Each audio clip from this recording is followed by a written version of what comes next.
কেন বাংলাদেশের আইনগত ব্যবস্থা এমন বিচ্ছিরি? বাংলাদেশের উচিত নিজের উন্নয়ন করার আগে আর নির্বাচন করার আগে নিজের আইনগত ব্যবস্থা ঠিক করার। আমি নিজে একজন বাংলাদেশের নাগরিক হয়ে কথা বলছি, তাহলে বুঝেন আমি কত বিরক্ত। বাংলাদেশের আইনগত ব্যবস্থা একটুও ভালো না, একটুও না, বিশ্বাস করেন আপনারা। আইনগত ব্যবস্থা এত খারাপ যে আসিয়া হত্যার জন্য এত আন্দোলন হলো, তাও আসিয়া হত্যার বিচার পেলাম না।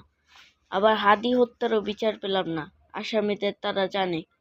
কিন্তু এখন রামিসা, লামিয়া আরো অনেক শিশুর হত্যা হয়েছে, এবং একটি শিশুর গলা কাটা অবস্থায় জঙ্গলে লাশ হাঁটছিল।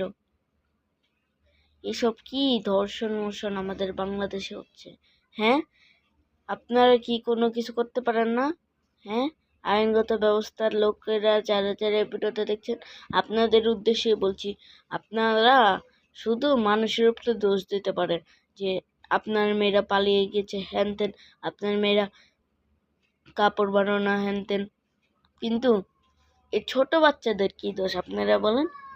রামিসা আমার থেকে ছোট, রামিসা 7 বছর, নয়তো 8, যে কোনো একটা, আর আমার হচ্ছে 12।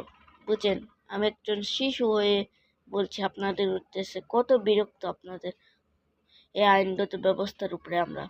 বুঝেন, আপনার এই আইনগত ব্যবস্থার জন্য কোনো নারী বা শিশুরা এখন নিরাপদ নেই। এখন শিশু ছেলেদেরও হত্যা করা হচ্ছে। মানে আপনার কোনো দায়িত্ব দেওয়াই উচিত না। আপনারা আইন শৃঙ্খলা বাহিনী নামের কলঙ্ক, বিশ্বাস করেন আপনারা, আপনার 1 নাম্বার বাটপার চিটার।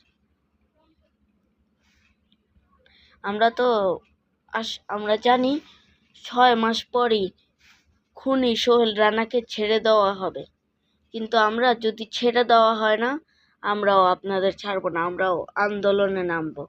আমরা কাউকে ছেড়ে দেওয়ার মতো পাত্র না, আমরা অন্যায়ের পক্ষেও না, আমরা অন্যায়ের বিপক্ষে।